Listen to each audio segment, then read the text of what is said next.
15वें अध्याय में पुरुषोत्तम योग का वर्णन है। यो मामेव सम्मूढ़ो जानाति पुरुषोत्तम सा सर्वविद् भजति मां सर्वभावेन भारत। जिस व्यक्ति को सात्विक बुद्धि प्राप्त हो जाती है, वो जब भी जो कुछ कार्य करता है बड़े विचार करके करता है, इसलिए इसको पुरुषोत्तम कहते हैं। किसी व्यक्ति के वाणी से, व्यवहार से ये पता लगता है कि ये व्यक्ति स्वर्ग से आया है कि नरक से आया है।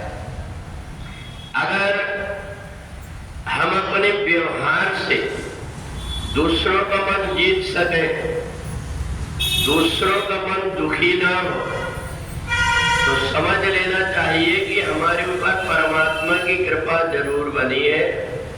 यह कछु साधन से नहीं होई, प्रभु की कृपा पाए कोई कोई। तो पुरुषोत्तम वही कहते हैं। हर व्यक्ति मनुष्य कहलाता है, परंतु हर व्यक्ति के अंदर मनुष्यता आ जाए जरूरी नहीं।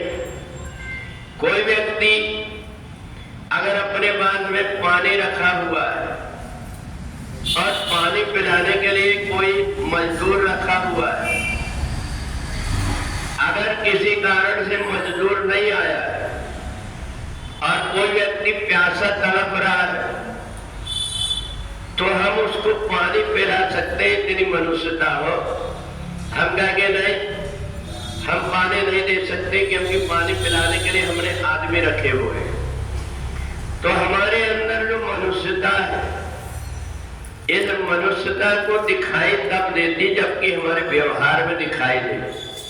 और इसलिए जो ऐसे आचरण करने वाला व्यक्ति है, वो कहीं भी चले जाए, उसके व्यवहार से कोई भी व्यक्ति प्रभावित हो जाता है।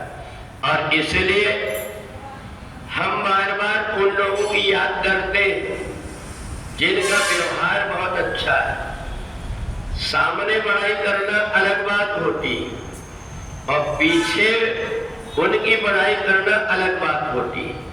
सामने बड़ाई करने वाला व्यक्ति तो केवल सामने वाले को मूर्ख बनाता है, जो उसमें है नहीं उसकी बार करके और उसको प्रसन्न करता है।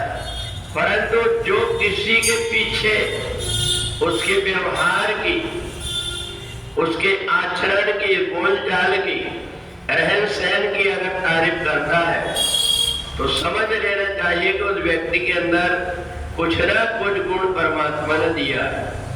और यही भगवान बताना चाहते हैं कि मनुष्य का जन्म तो हमें मिल गया, पर हम व्यवहार से अपने अंदर मनुष्यता बनाए।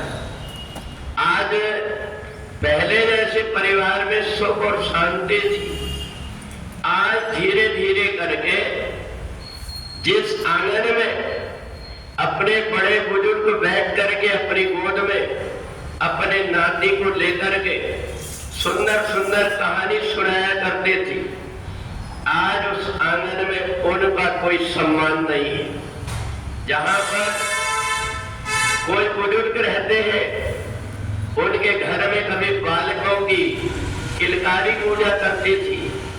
अब बहू और बेटा छोड़कर अलग चले गए, इसलिए दोनों पति पत्नी एक एक दिन करके गिन गिन करके जी रहे हैं। तो इसलिए परिवार की ये जो दशा है, जहां हमारे सनातन धर्म में मातृ देवो भव, पितृ देवो भव ये कहा गया है, और पत्नी को ग्रह लक्ष्मी कहा गया है, और पुरुष को पति देवता कहा गया है। परंतु आज परिवार की जितनी दुर्दशा है, ये हमारे व्यवहार के कारण हो रहा है।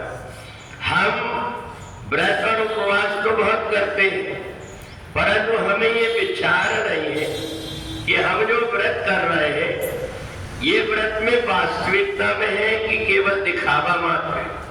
हम ये सोच लेते हैं कि हमारा तीजा का व्रत है, हमारा करवा चौथ का व्रत है, सुबह से हम कुछ खाएंगे नहीं, परंतु आदमी से जब बात करेंगे तो ऐसा लगेगा कि नोच नोच करके खा रहे हैं।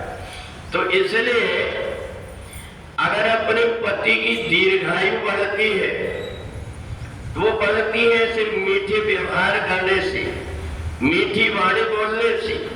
भूखे रहने से पति की कभी आयु नहीं बढ़ती, बल्कि वो तो हर समय घुटन में रहता है। इसलिए दाम्पत्य जीवन में जो व्यक्ति एक दूसरे का सम्मान, एक दूसरे के ऊपर विश्वास करना प्रारंभ कर देता है, उनका घर स्वर्ग बन जाता है।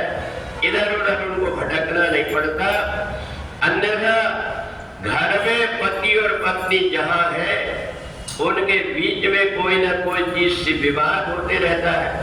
इसलिए पति पत्नी घर से बाहर ज्यादा रहना पसंद करते हैं, दूसरे लोगों से ज्यादा प्रेम संबंध रखना चाहते हैं, पर घर परिवार का जीवन कलहपूर्ण हो गया है। इसीलिए भगवान ने ये पुरुषोत्तम योग में बताया कि हमारे व्यवहार को यदि हमने सुधार लिया तो हमारे मनुष्य जीवन ऐसा सार्थक हो जाएगा, फिर हमें यहाँ कोई प्रकार की परेशानी न होकर के परमात्मा की भक्ति भी हो जाएगी और हमें मुक्ति भी प्राप्त हो जाएगी। बोलिए सच्चिदानंद भगवान की जय।